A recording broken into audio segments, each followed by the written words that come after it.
I'm super bored. Deck building in Arena isn't really a great thing to do now since Modern Horizons 3 is on the horizon. So I instead made a tier list and started brewing some decks. Right, let's start with tier S. So as expected, I'm putting scam here, red, black, and blue, black. The unexpected, I guess, is red, black, burn. Let's start with red, black, scam. So red, black, scam has fury, bolt, grief, and reanimate. There's nothing really new there.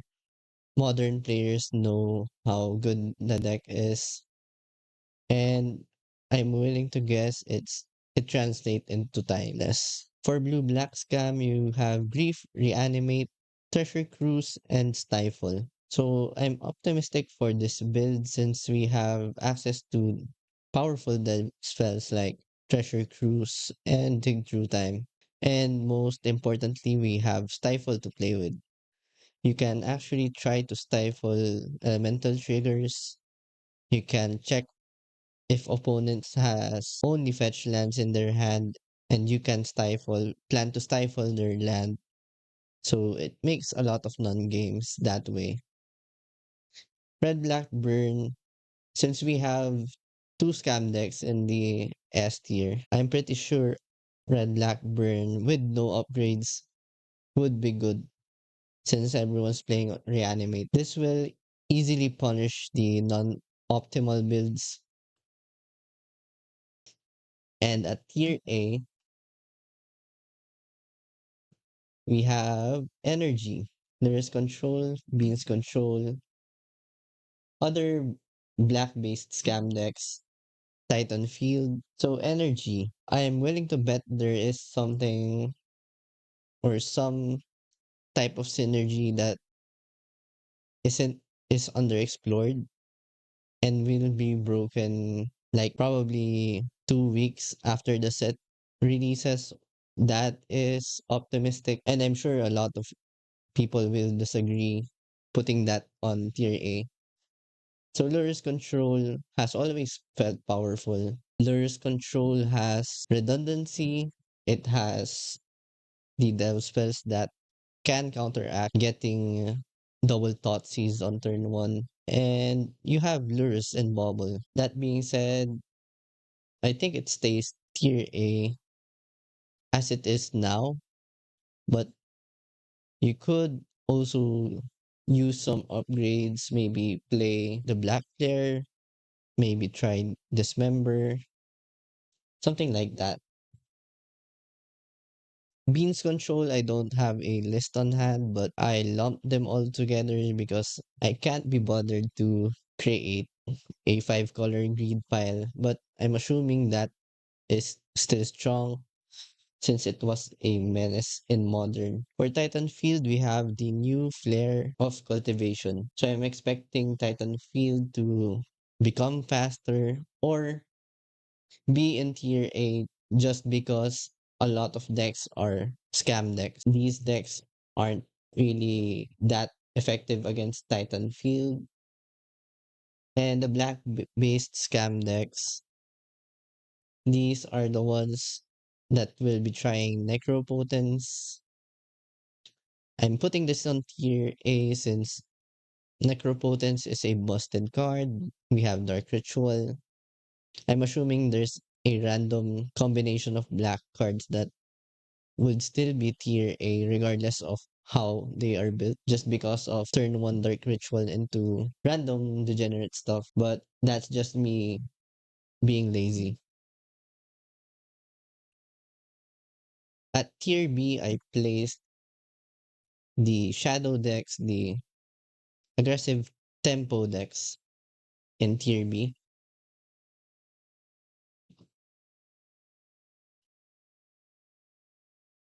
And in tier C, we have Show and Tell, Blue Red Tempo, Natural Order, and Yawgmoth.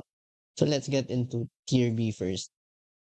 The main zoo doesn't really get any new tools in this set, but since they are kind of a burn deck, I expect them to have a similar experience like Red Blackburn, where there are no upgrades, but everyone's just reanimating, so they get some type of advantage that way. Grixis Shadow and Blue Black Shadow with Lurrus. I'm mostly excited about Nethergoyf here. Blue Black Shadow, you can justify running Blue Black now since we get this member now, and that way we can play with a lot more Mystic Sanctuaries. Grixis Shadow has the more aggressive slant of the two, since you can play Dragon's Rage Channeler, Ragavan, but since you can still draw into the wrong half of the deck, scam decks can punish you hard just by getting key pieces of you during turn zero. John Shadow actually looks pretty strong with Nethergoyf. To give a brief background, you can actually hit Delirium pretty frequently in John Shadow at turn 2. You can go turn 1 once upon a time into Mishra's Bauble, or even Dragon's Rage Channeler and Mishra's Bauble. Go have a fetch land, activate turn 1 Delirium. Or you could go once upon a time Mishra's Bauble into Nethergoyf, and assuming you had a fetch that's already three card types in the yard. For tier C, we have Show and Tell. Show and Tell is a powerful deck, but it's poorly positioned into these scam decks. But I'd say maybe they can survive if they play like Leyline of Sanctity.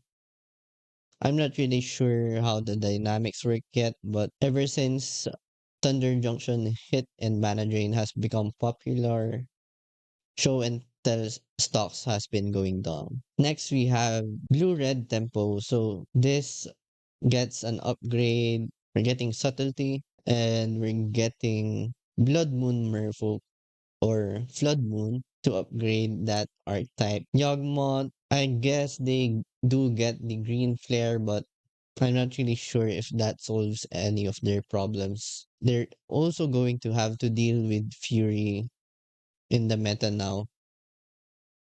So they had problems with counter magic post Thunder Junction. Now they have to deal with Fury too. And the various natural order decks, I'm guessing, won't really have impact on the meta.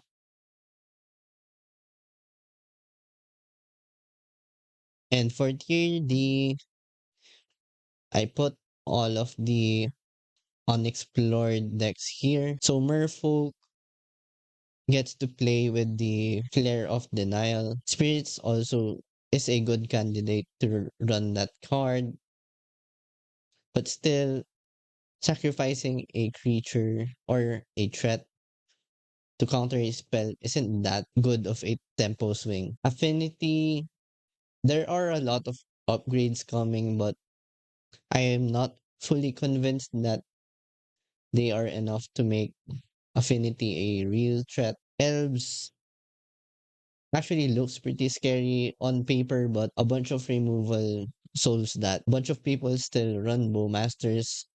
Lots of them play bolts, push. I'm not really that high on elves.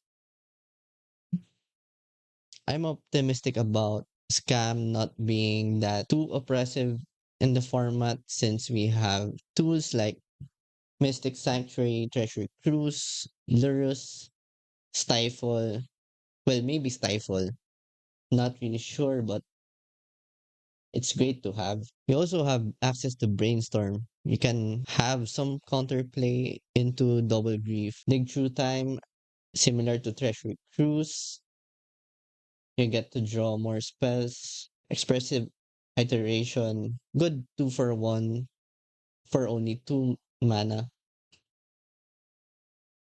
For energy, I want to try Jund Energy with Raptor, Discharge, maybe either revolt, but this won't be the broken. This style of deck won't be the one that gets broken, I think. The style of deck that becomes broken will be abusing things like primal prayers, maybe either revolt, guide of souls. It has to be a combo. There has to be a combo somewhere here. Look at the new tools that Shadow gets. Assuming you're playing Shadow, you'll be getting Phoenix, Grief, Nethergoyf. Deluge is actually huge for Shadow. You can clear the way while probably dealing lethal that way. Dismember is also good if you want to stay blue-black. Now there are two paths that I can see Shadow could take. One is straight red-black with the Phoenix and the Elementals reanimate, just super aggressive version. Or they could go the Grixis route, which I think doesn't really work, or is probably clunky in some form since you're having to fit a lot of spells in Grixis Shadow. And I think it would be less clunkier if you stuck to two colors instead of three colors. Now here's the new affinity cards or new possible affinity cards. Tamiyo creates an artifact per turn, and you can actually play Brainstorm to protect Tamiyo. And this kind of can bridge you into the late game. Since I feel like Affinity will have a problem turns 1 to 3, and if they don't survive turns 1 to 3, they just don't get to do anything. Now, Labyrinth can be supported by two enforcers now, Frogmere Enforcer and Mirror Enforcer. And we also have Drowner of Truth, Devourer of Destiny to fuel this land. Ogan's Binding is a great card if you get it to the graveyard. It helps you get into the late game. Arcway of Innovation will help you cast the big stuff. Now, for the decks, this is a sample of Blue Black Shadow in Timeless. So here is my first draft. Blue Black Scam Shadow. So we have five scam effects in four reanimate and one not dead after all. We're playing two stifle here to create more non-games. And there's just a lot to explore. Another deck that I can see having potential is blue red tempo. So I want to try out subtlety if it helps Ragavan dodge bowmasters. And this is also a way to test Harbinger of the Seas or Flood Moon. Flusterstorm isn't coming, I think, so that one in the sideboard should go out. But the reason I think this deck would have legs is you can play with Mystic Sanctuary, you can play Expressive Iteration, you can play Treasure Cruise here, and you also have a lot of counter spells. Lightning Bolt. I think there's a lot of potential in a lot of blue decks just because Mystic Sanctuary and Treasure Cruise exists. And here is Blue Black Shadow with Lurrus. You can see here I'm trying to abuse Treasure Cruise. We have three copies of Treasure Cruise here instead of something like Soren's Ransom. Maybe that is right, but for now, I'm going to try to max out on Treasure Cruise. And this is more of a tempo deck than the traditional blue-black lures control deck. So we're going to only run 18 lands, 19 if you count the new blue shock land.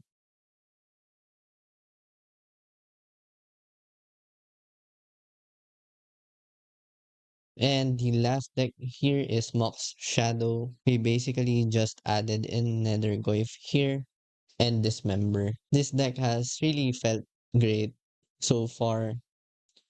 Once Upon a Time and Mishra's Bubble with Channeler is just a lot of value.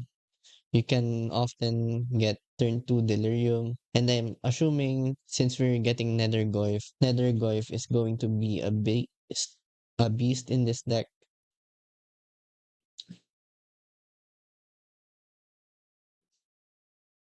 This one I don't have a deck in mind yet, but I really like this type of synergy. So this new land, you can sacrifice and make target player draw 3 cards. Then they discard 3 cards. But with Narset out, if you do this during their draw step, you can make them discard 3 cards instead. And these are the other cards that I'm not going to cover yet, but I'm sure we'll have a home somewhere. Barbarian Ring is an auto include in Burn, I think. So I guess they do get an upgrade. That's it for now. So thank you for watching. See you in the next one.